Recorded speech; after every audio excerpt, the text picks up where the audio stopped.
I went in there. I said that has nothing to do with my sermon coming out. All right, for those of you guys joining us today, let's go to 1 Corinthians chapter 1, and we're going to start at let's start at verse 17. We'll backtrack a wee bit. Nick, we're ready. Thank you, Nick, for getting that started. One of the things that we started with last week was Paul starts off his letter to the Corinthians by reminding them of who they are. All right, and you'll remember that he starts off by saying that they are a sanctified people, verse 1. They are a holy people, verse 1. They are recipients of God's grace, verse 4. And they are enriched with God's gift of the Spirit, verse 5. These are not things that Paul says, I want you to try to achieve. He does not say these are goals that I want you to set in the future. He says this is, in your present reality, who God has called you to be. If we were to put this in a motivational talk term, Paul would be saying, you know what you're capable of, and you know what God wants you to do and who you are. And so he offers his opening paragraph not as a bar for them to try to jump up to, but he holds it up as a mirror for them to see this is who you're called to be, and this is what you're not doing. As we said last week, in chapter 3, he'll say that the underlying issue that the Corinthians are facing is even though they are sanctified and called to be holy, they continue to live as worldly people. And we said that the Greek word for worldly gets at the idea of they're living fleshly, or as some of the old timers would say, they're living in a carnal way, a way that is only about what's in it for me, what do my urges and my biologies, what do my tempers and all these things demand of me. And that's how they're living. They're not living by people that have had their minds set on Christ. They're living by the power of themselves. And Paul says, this is not how we're going to live. And so, starting in verse 17 of chapter 1, Paul writes this, for Christ did not send me to baptize, but to preach the gospel, not with wisdom and eloquence, lest the cross of Christ be emptied of its power. For the message of the cross is foolishness to those who are perishing, but to us who are being saved, it is the power of God. For it's written, I will destroy the wisdom of the wise, the intelligence of the intelligent I will frustrate. Where's the wise person? Where's the teacher of the law? Where's the philosophers of this age? Has God not made foolish the wisdom of the world? For since in the wisdom of God, the world through its wisdom did not know him, God was pleased through the foolishness of what was preached to save those who believe. Jews demand signs and Greeks look for wisdom, but we preach Christ crucified, a stumbling block to Jews and foolishness to Gentiles. But to those whom God has called, both Jews and Greeks, Christ the power of God and the wisdom of God. For the foolishness of God is wiser than human wisdom, and the weakness of God is stronger than human strength. Brothers and sisters, think of what you were when you were called.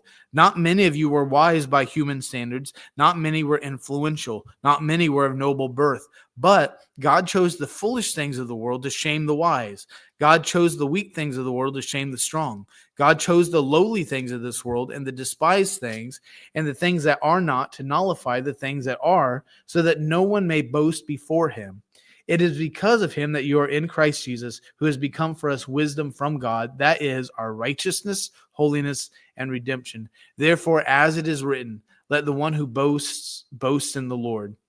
And so it was with me, brothers and sisters. When I came to you, I did not come with eloquence or human wisdom, as I proclaimed to you the testimony about God. For I resolved to know nothing while I was with you except Jesus Christ and him crucified. I came to you in weakness and great fear and trembling. My message and my preaching were not with wise and persuasive words, but with the demonstration of the Spirit's power, so that your faith might not rest on human wisdom, but on God's power. Paul is dealing with a church that is almost drunk with ego and pride. And we'll talk more about that as we get through the sermon. And Paul says, when I came to you guys, my purpose was not to be the best speaker you've ever heard. My message wasn't for you to walk away saying, man, that Paul guy knows a lot of things. He says, I just came to you and I just spoke normal to you because I did not want my sermon to distract from the power of Christ in me. And Paul, basically gets at this idea that, and it would be pointless. Like if I came to you trying to be like the greatest celebrity Christian, like what do celebrity Christians mean to the world? And basically the answer is, in Christian circles, they might be like the greatest person in the world. But then have you ever talked to like non-Christians who don't like the church about Christian celebrities? And like, who's that? It's like, hey, have you ever heard? And that's what Paul's saying. Like when we bring the message of the gospel and the cross to people, like the world just doesn't look at it like we do. And so Paul says the gospel itself runs contrary to how most people think. And he explains, starting in verse 18, that the gospel is going to be received by two different ways by two different groups of people. For those who have rejected God and his kingdom and his law and his rule and his people, the message of the gospel is foolishness. The Greek word literally means moros. Guess what word we get from moros? Moron. Which is fun because our word sophomore comes from the Greek word sophia, which means wisdom, and moros, which means idiot. So sophomore literally means a wise idiot. No comments made, please, from the peanut. That's what Brenda would say. No comment, young man. And I would say, okay, I didn't say anything, Brenda. But anyway, Paul says that for those who are outside of the gospel is foolish and it's absurd. It's dull. That it just, the main message of it doesn't make sense. And it's interesting when you watch atheists talk about Christianity, like hardcore atheists, it's interesting that they're just almost offended that people would be Christians. They're like, this is dumb. Like, why would you put your whole life into this? It's interesting. Some of you may or may not know this. I do not care for professional sports. I don't like watching them. When people are like, hey, who's your favorite? I do this. This is wrong to do. Don't do this, Shelby. Paul says, we looked at this last week, don't be this person. Whenever people are like, what's your what team are you rooting for the Super Bowl? I say this, I'm on team Jesus because he's the only one that matters. And Paul says, don't be that way. That's rude. But I don't go out of my way. Like when people are talking about sports, I don't say, you're just throwing around a piece of pig flesh. You're just running literally back and forth across like dogs with. I don't do that. I just say, okay, well, this is not my thing. I don't try to dissuade people from enjoying sports. But with atheists, they often, like, their whole life goal is to prove that Christianity is not true. And it's like, why are you so, like, if you don't believe it, just move on. Why get so upset? But Paul says the reason is because this is such an absurd idea to the world, Christianity, that they just cannot comprehend why people would dedicate their whole life to it. But Paul says for those who have put their faith in the gospel, for those who look at Christ as our King, we understand the power of what Jesus has done on the cross. We understand that Jesus has conquered every foe that we could face. He's conquered every power, every dominion, every authority, whether it's visible or invisible. He has conquered all of our sins. He's conquered our shame, our guilt. He has conquered death. He's conquered the evil one. Jesus is truly victorious, and the cross is where he shows that. And it's interesting that even though the Romans were mocking Jesus, when they lift him up on the cross to be literally head and shoulders and feet, I suppose you could say, above everyone, this is them showing the whole world how powerful Christ is. They're saying, this is the King of the Jews, the King of the world. And when they crown him with his crown, like that is his coronation crown, and the robe is his coronation robe, and the scepter is his coronation staff. Like this is him on his throne being lifted up and showing that he has conquered everything. Now, the way that Jesus conquers is a very different way than we would think of conquering. But John says in Revelation, how do we know that Jesus is worthy? And, if you're not familiar with Revelation, you even know the song of the Revelation song. You can finish this for me. Worthy is he, the Lamb that. And so the whole theme of Revelation is, why do we know that Jesus is worthy to be king over all things? And our typical answer, my answer would be, well, Jesus is the king of all things because he spoke all things into existence. But when you read when you read Revelation from John, he says, well, the reason that Jesus is worthy to be king over all is because he was slain for all. Like he's the only king in history to let all of his enemies just destroy him with no resistance whatever. He just succumbed to them. And by doing that, ironically, he conquered his enemies by being lifted up and dying for his enemies. And as Paul says, that makes zero sense to the world. That's like if you're going to get in a fight, a bout of fisticuffs in the Walmart parking lot, and you say, instead of fighting you, I just painted a target on my cheek. I want you to beat me up. People would think you were insane. They're like, I'm not punching you, dude. You're crazy. And yet that's how Jesus has conquered all these things. He has given himself over to them. And so when Paul talks about the gospel, he's like, we sound crazy to the world, right? Like what we believe doesn't make sense. Like even as Christians, like how often do we believe the best way to defeat your enemy is to love them and serve them? Like even as Christians, sometimes does that sound odd to us? And Paul's saying, and if you take that message to the world's going to think you're even crazier. As we know, the Corinthians have become obsessed with wisdom and knowledge and eloquence. They want everyone to think how smart they are. And Paul says, if you guys are so smart, do you have any philosophers that meet? Like, is anyone in this congregation a philosopher? I didn't think so. Are there any teachers of the law? Of course, we have teachers, but it's math. But do we have any teachers who study the law do we have any wise men of this age that come here? And Paul's like, if you guys are so wise, why are wise people not coming to your churches? And he's like, the answer is obvious, because those people that define wisdom by the ways of this world cannot almost stomach the wisdom of the gospel. It's so bizarre to them. And Paul says towards the end, or not towards the end, in the middle of our section, Paul says, let's talk about this. Like the Jews and the Greeks are both offended by this. And you would say that is a merism. So it's not just the Jews and the Greeks are offended. The message of the gospel offends who? Everybody. And at some point in our lives, the gospel offended us as well. Like how many of you guys, the very first time you heard the gospel, you're like, oh, that makes perfect sense. Or how many guys it wrestled with you a little bit? Because the gospel by its very nature is an offensive message that goes against how we think things should work. And so Paul says the Jews demand signs. Like remember in the Gospels, every time Jesus shows a sign, what do the Pharisees ask for? Oh, that sign was great, but we would actually believe you if you could give us a different sign. And we get the idea that no matter what sign Jesus shows, are they going to believe that he's the Messiah? And the answer is no. And you'll know that in John chapter 2, he ransacks the temple. The Pharisees say, what gives you the authority to do this? And Jesus says, this is the sign of my authority. Destroy this temple. In 3 days, I'll raise it. Like this is the only sign that you need to see is put me to death. And in 3 days, I'll raise myself back to life. And that's the only sign. And yet, even with that sign, is that the sign that makes the Pharisees say, oh man, he was right? Or does they completely reject it? And you'll remember in Deuteronomy 21, it says that anyone who dies on a tree is cursed.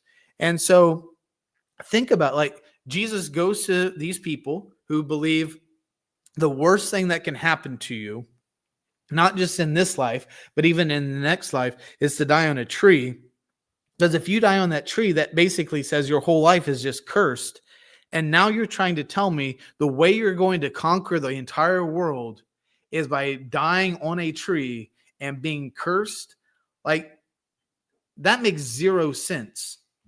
And yet, this is how Jesus says he's going to show that he is exactly who he is. And he's going to face that curse that faces humanity and defeat it. And Paul says the Jews this is beyond their concept of what God should be. For the Greeks, on the other hand, Jesus represents the opposite of what they live for. The Greeks and the Romans are both all about status and prestige and just being awesome and power. And remember what Paul says in Philippians. He says that Jesus takes all those statuses that he has and he empties himself. Literally in Greek, it says he pours them out like water. And it means nothing to him. It's like kicking over a cup and watching it go everywhere. And now Jesus says, I'm the greatest king that's ever existed because I'm the only king that had all this status and I just knocked it over and let it run down the drain. And for the Greeks, they would say, this makes zero sense. Like if you're supposed to be the greatest king, you should flaunt your power and you should flaunt these things. And even the idea of a suffering God, like the Greeks believed the best gods were the gods that felt nothing, that had no emotions and whatever. And yet here Jesus is saying, I'm going to suffer for you guys. I'm going to feel the difficulties and rebellion of humanity.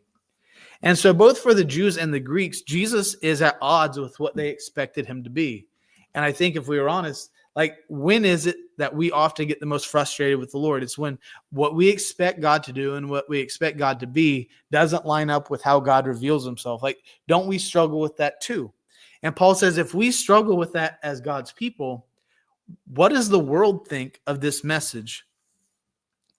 And so often God he's an affront and offense to people's perception of who he is. Whatever we expect God to be, he likes to break the molds a little bit. And it's interesting that even with a lot of atheists, they say things like this, if we could just have God show up in ways that we could watch and observe him repeatedly, if we could just see and taste and feel and smell and whatever the other sense, I forgot it, if we could just do those things with God, if he would just submit himself to us, then we could, and notice what has been said, if God would submit to us. And if God submits to us, and we can test God in these things, who would be in control of God at that point? It would be, and God is not a God who can be manipulated. Paul writes that God's power is beyond our comprehension. He says, whatever God's most foolish thought is, and I thought about this week because I said, does God have foolish thoughts? And as I've wrestled with this, my answer is God has to have foolish thoughts. And you might say, but listen, when God creates everything on earth, he says that everything he created was good. And so in order for everything on earth to be good, that implies that God has had to weigh options of what is not as good. So, for example, C.S. Lewis says, God had two options. I can either create a world that has free will, or I can create a world that has no free will. And between those two choices, God says the best choice is free will. And if we think about if everything that God designed was good, that means he's had to run the full gamut in his mind of every possible scenario that could happen. What would happen if I created a world where people had hands on their heads and heads out of their armpit? And so it's just interesting, out of all the possible options that God could think of, this was the best choice he could make. And so those other choices that God said, this is not what we're doing, Paul would say, there's still more brilliance in the rejected ideas that God has than even the best ideas that humans have ever had. And he says, even with God's power, God's greatest act of weakness is still incomparably more powerful than our biggest act of strength. And of course, we would say what appears to be God's biggest point of weakness would be the crucifixion of Christ. And Paul says beautifully, the moment where everyone who hated Jesus, whether powers invisible or visible, and they're like, finally we did it. It's like, oh no. Ironically, by doing this thing, he's defeated us. And Jesus has trampled over death with death. He has defeated sin, as Paul says, by nailing it to the cross. And the evil one, he stomps on his head. And so now Paul looks to the church and he says, the very message of the gospel runs so contrary to how the world works that the wise people of our age are ignorant compared to God. The powerful people are weak compared to God. And Paul says, we need to talk about what this is doing to your guys' church. And one thing that maybe we often forget is when Paul writes his letters, he's not writing these to unsaved non-Christians. He's writing his letters to what kind of people? They are Christians. He's writing to the church. And I think sometimes we forget that. But Paul is writing to the Corinthians. He's not writing to the Corinthian culture. He's not writing to Greece and saying, shame on you for doing this. What Paul is saying is, Church of Corinth, you've allowed the way that the world thinks to infiltrate how you think. They're chasing after power. You guys are now chasing after power as well. And this idea of a secularism and a godless wisdom is now plaguing how you guys think. And he says, let's just be honest. And this is the kind of honesty that only someone who loves you would say. He's like, when you guys first became Christians, none of you were considered smart by the world standards, to which some would say, oh. And he would say, how many guys, when Jesus first called you, how many guys would say that you had any influence in your culture at all? And they would say, and Paul would say, put your hand down. You didn't. And he would say, how many of you guys are noble when Jesus first called you? And the answer is none of us were. And Paul says, the reason that God chose you guys is because you weren't wise, you weren't noble, you weren't influential, but because of God's power, he has filled you with his knowledge. He has filled you in a way that causes people to be influenced by how you live. And he has called you in a way, influence and nobility. He has transformed your life so much that you have an air of nobility to you now. And he chose you guys so that when people saw this radical shift in your life, they would know, oh, we know Cletus. Cletus, he's one of the dumbest people we've ever met. But since he became a Christian, there's just something about him that seems wiser now. And Cletus would have the opportunity to say, oh, it's not me, it is God working through me. Or they might say, we saw Sam the other, and Sam used to be one of the biggest slobs we've ever met, but because of what Jesus has done, he's actually taking care of himself now, and he has an air of dignity about him that when we're around him, we kind of feel embarrassed. He's just so dignified. And the reason that Sam was changed, not for Sam to say, hey, look how awesome I am. It is for him to say, man, God has changed my life so much. I want everything about me to reflect that God is my king. And Paul says, when you guys meet together and you're taking all that focus and saying, oh, the reason I'm smart is because I'm just so smart, or the reason I seem noble is because of my nobility, or the reason I'm influential is because of how eloquent I am. Paul says, you're stealing focus and glory from God. Like, you're making this all about you. And with the Corinthians, like, they live in a culture, and here's a couple popular phrases that was in Paul's day. One, the wise man is king, and to the wise man belongs all things. And Paul says this can't be how it is in the church. Like, God has saved you by his grace. Like, notice all the way back in verse 4, right off the bat, he says, I always thank my God for you because of his grace given to you in Christ Jesus. Like, God didn't choose you because of how smart you are, or how influential you are, or how noble you are. God chose you just because he loves you and he cares for you and he shows you favor and he wants to transform you so that now people, as they see your life, they know that there is a power working in you that cannot be explained by anything in this world. And by pointing to Jesus, it shows people this is the one who transforms, not me, nothing I've done.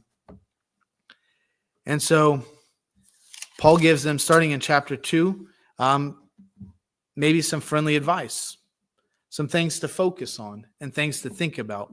One, Paul says, as we live in this world, we don't rely on our own eloquence and wisdom. And this is kind of fascinating too. I'm saying I'm a lot. I'm trying to think. I want to be encouraging, so I'm trying to think how to best sound encouraging. But maybe Paul would say, don't try to sound eloquent, just say it. And I would say, thank you, Paul, for reminding me.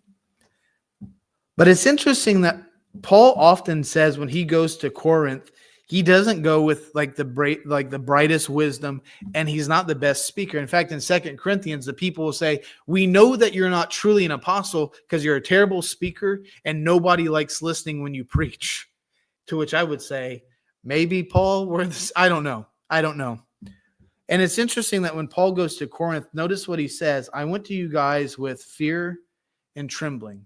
There's some nervousness with Paul. Like, this is a huge city. That would be like going to New York and trying to establish church, and not just a church among many. There's no church in Corinth at this time. Paul goes to this huge city and he's like, I'm going to build a church here that's going to grow and spread. He's like, I was nervous to do it. I had fear and I had trembling. But does that stop him from doing what God's called him to do? And the answer is no. He says, I went and I didn't go with wisdom. I didn't go with eloquence. I just went in, and the only thing I knew was the power of Christ. And so my encouragement to you is don't be discouraged. Like, if you're not good at speaking, if you're not good, like if you get nervous sharing your faith, God and Paul would say, awesome, I'm glad you do, because when we're nervous to do things, whose strength do we have to rely on? We have to rely on the Lord's strength. And when we say, I can't do this because I'm too nervous, it's almost like we're saying, God, I know you asked me to do this, but God, you don't know me very well. God, you have no idea what I'm capable of. I think of Moses when Moses tries that excuse. God, if you only knew how hard of a time I have speaking to people. And God's like, don't talk to me about this. Like, who is the one that created you? Like, I know what you can do. And I'm not asking you to do something that I cannot do through you. This is not about your power and what you're capable of. This is about what I'm capable of. And when people see you doing these powerful things, they're not going to give you any credit for it. They're going to give me credit because they know there's no way that Moses could have done this. And so I'd encourage you that as you feel the Lord asking you to do things, don't ask, what am I capable of doing? Ask, what is God capable of doing through me? It's kind of like if you had maybe a French horn. We have a French hornist. Do you have an official title, or is it just French hornist? We're going to call you a French hornist. It sounds better. So if a French horn could speak, the French horn might say, there's no way what's the hardest song you've ever played? Okay. Your French horn sees that and says, Addie, I can't play this song. Do you know how difficult this is? And Addie would say, I'm not asking you to play. I just need you to let me do the work. I'll do the button. Do you have buttons? Yeah. Would you say to the French horn, just trust me, we can do this? Okay, sometime that'll work. We work together. And it's the same way with the Lord. Like we may say, God, I can't do this. And God would say, well, I never asked you to do it. I'm going to do it. And I just need a human to do it through. We're going to do it together. Just trust me. Secondly, Paul says that his message is all about God and what God has done for him. He says, the only thing I want to know is Christ crucified. And it's interesting. What we keep at the forefront of our mind is often what we want to talk about. How many of you guys ever feel that way? Like what you think about the most, is that usually what you talk about? And the answer is yes.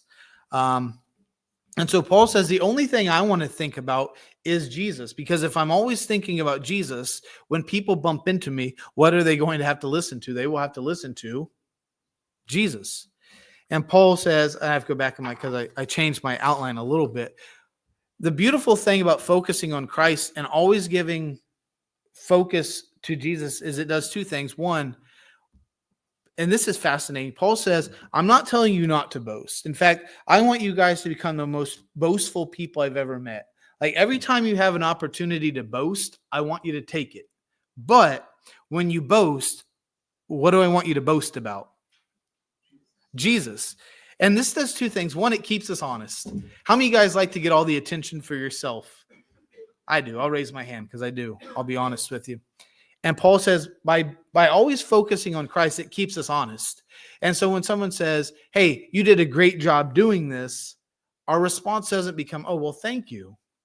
You have no idea how wise and smart I am. Well, if I could be honest, I have no wisdom at all. In fact, I'm probably one of the dumbest people in the world. But Jesus has worked in my life to give me a wisdom that I do not possess. And so it keeps us honest, and it reminds us that this isn't by our power or our strength. The reason we can do these things is because God has worked in our lives. And two, by boasting about Christ, it gives us an opportunity to share with people Jesus. Mark this down. I don't think this is an opinion. I'm going to say this is a fact. One of the worst things we can do as Christians is to dismiss a compliment.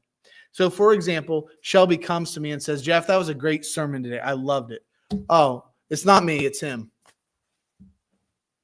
I was like, that's rude. I'll never compliment you again now because you're a jerk when you get compliments. Or I could say, don't mention it. Walk away. And what I've done with that compliment is an opportunity that God has given me to share why I gave a good sermon. What have I done to that conversation? I've killed it. I've stopped it. But if I were to say, Shelby, I thought it was a pretty good sermon too. And this week, I loved getting this ready. And I love practicing this. And if I could be honest, the only reason that this was such a good sermon is I just felt like God was speaking to my heart the whole time. And can I tell you what God has been speaking to me about? If you got a couple minutes. And notice by embracing that and what has that done?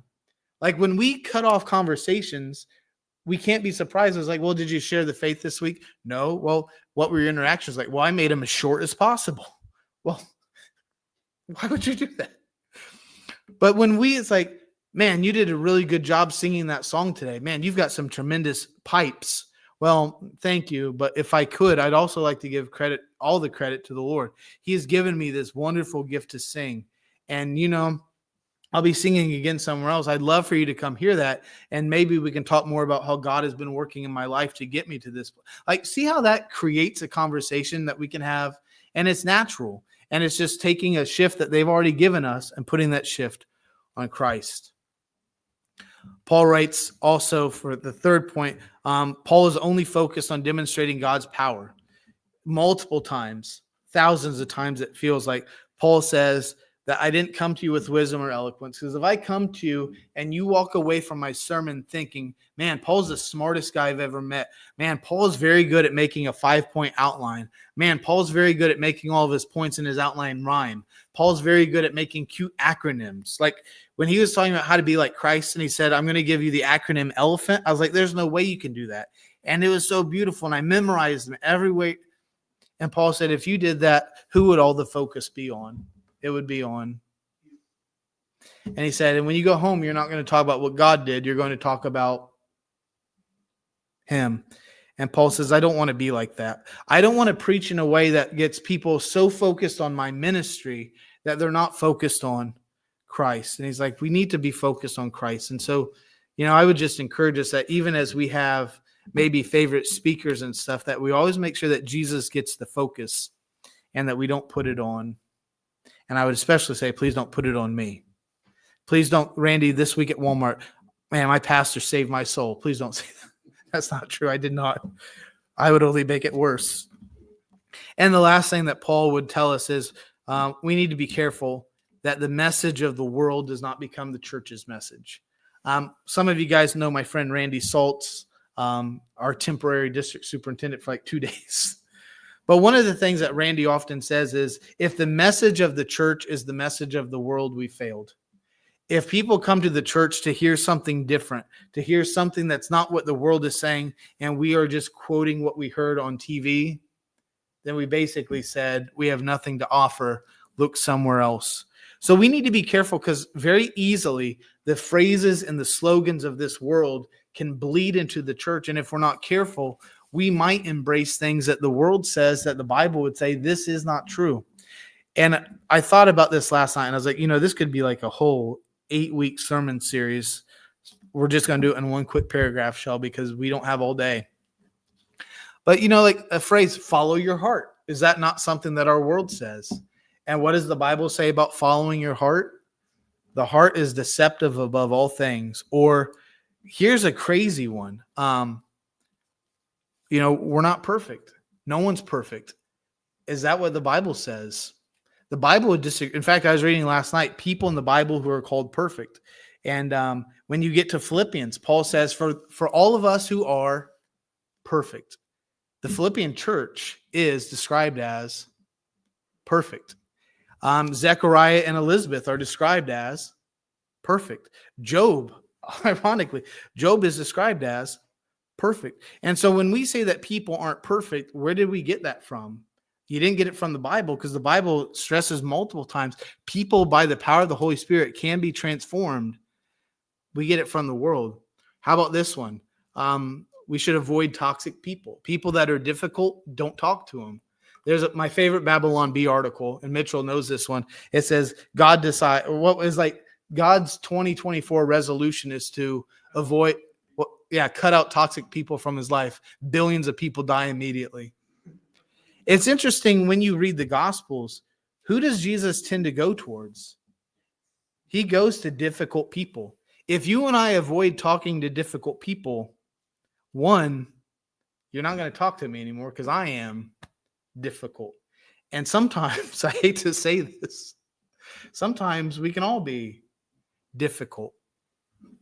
And so there's just certain phrases that you and I have to be careful that the world says these things, but when the church quotes the world, we basically said we have nothing to say. And Paul would say, when people show up at our church, the reason they're here is because, as he says at the beginning of our passage, I'll destroy the wisdom of the wise, and the intelligence of the intelligent I will frustrate. God tells at some point, like, this worldly wisdom is going to fail people. And they're going to say, I need something else. Like everything I've been taught about life, seeking money, seeking power, seeking status, those things just kind of left me high and dry. I need something different. And Paul says, you know what the most different message than any other culture has ever said is the gospel. Like the gospel is so upside down, it's almost laughable at times, but it's radically different from what people have grown up believing. And so when people have all this other wisdom has left them high and dry, Paul says, when people come to your church, don't just tell them the same thing that's led them to this place. Give them something different. Teach them about this powerful king who showed his tremendous power by letting the kingdom of darkness seemingly overwhelm him. And then surprise, like a trick candle, he's back. And so today I would just ask, how do you do any kind of closing to this? Maybe we just ask, when we think about what God's called us to do we first think of what I'm capable of doing? Or do we ask, God, are you capable of this? That's a good question to ask. Who's the one that makes things happen in your life? Is it you or the Lord? And the answer should be God. What message do we proclaim? Do we basically just say, hey, be a good person, be a good neighbor, and make sure you turn out to the polls? Or would we say, the gospel is radically different? If you want the culture to be changed, we have to serve the culture and show them love. That's a radically different message. When we look at ourselves, do we elevate ourselves or do we elevate Jesus? I've asked Addie if she would close us with a song today. Give Thanks is a very, very brief chorus. And as we sing this song, maybe you would think to yourself, maybe I feel weak, maybe I feel poor, and maybe Jesus is that source of strength that I need. And if that's the case and you want someone to pray with you, come up, we'll have someone come pray with you. If you need to pray in your seat, pray in your seat, pray wherever you need to. But I would just maybe challenge with what Paul challenges with. Where does our strength and wisdom come from? Does it come from ourselves or does it come from the Lord? Let's stand together and let's close with this song.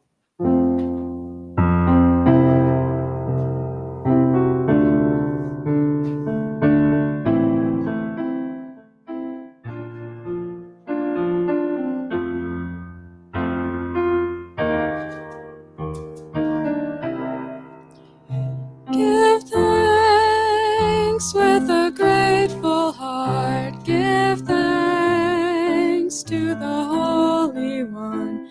Give thanks because He's given Jesus Christ, His Son.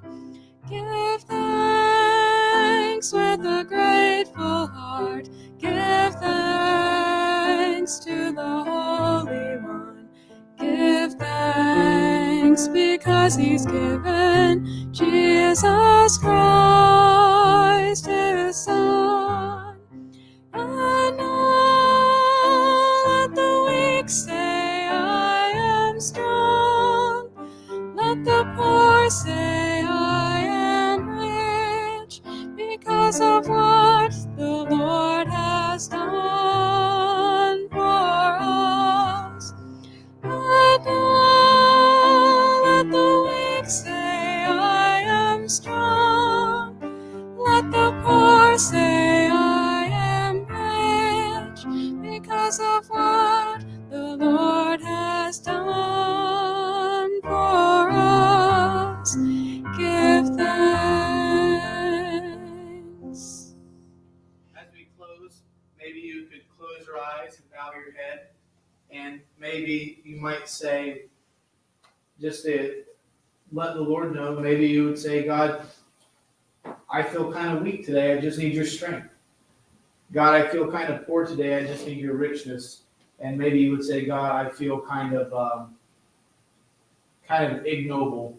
I just need to feel your nobility in my life. So let's close in prayer. And if you want someone to pray with you, we have plenty of people who would love to pray with you. If not, I would just encourage you, at least pray and let the Lord know what's on your heart.